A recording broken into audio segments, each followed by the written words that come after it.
Is this the tree? Right. It's fallen down or something. It looks like it's falling Looks down. like it's falling down, but look at the base of the tree. Trees that have been uprooted pull the ground up. It's growing out of the...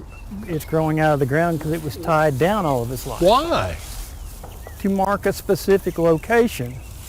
This particular marker tree marked a low water crossing on the Trinity River, which is right over there. Now go back 200, 300 years ago, what was important to you? Water. Food, water, shelter, but also direction. How do you know where to go?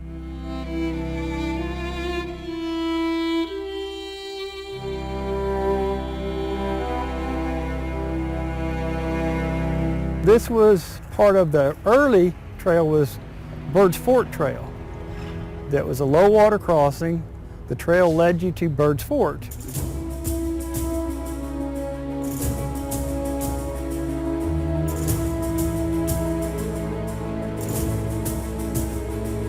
These are living witnesses to their past history. For years, Steve Hauser has been taking a closer look at these unusual, distorted, centuries-old landmarks, Indian marker trees, and to be more specific, Comanche marker trees. These could have been a matter of life and death, really, to point out a low water crossing right there, right? Low water crossing is one. Another one is springs.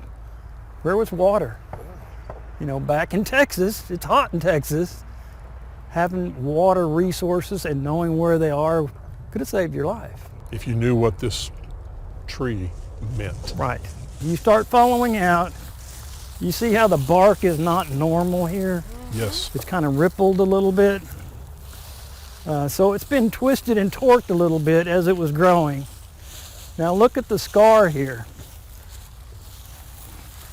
Most trees don't have a deep scar like that. Maybe something tying this down right across there Right across here, to hold this. hold it down. And then, It starts growing up. Right, because the tree wants to go to the light. right. How did you find out about Comanche marker trees? Well, it started off in a book that was published by the Texas Forest Service in the 70s, Historic Trees of Texas. One of the last trees in the book was a potential Comanche marker tree. And I think it just called it Indian marker tree in South Texas.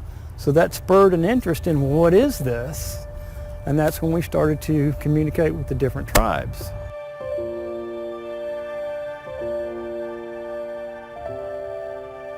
Through exhaustive and meticulous research, plus cooperation with the Comanche Nation, Steve has officially designated several marker trees across a wide path of Texas.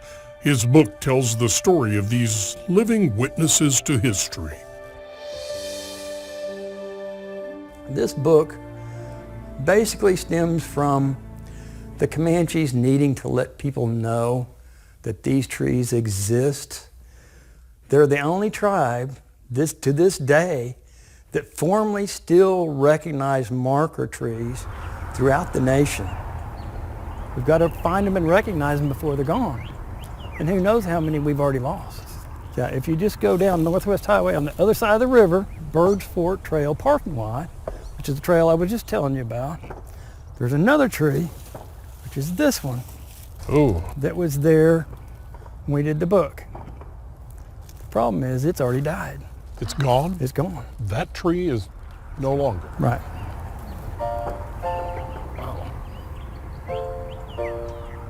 With every submission that you get for a marker tree, are we also losing one that nobody's told you about at the Because you same don't have time? time to check them all out? Or... More than likely, because it can take years. You know, that's what everybody sends you a photograph. Tell me if it's a marker tree. Well, it's not quite that simple. Got to do a little bit more research. Right.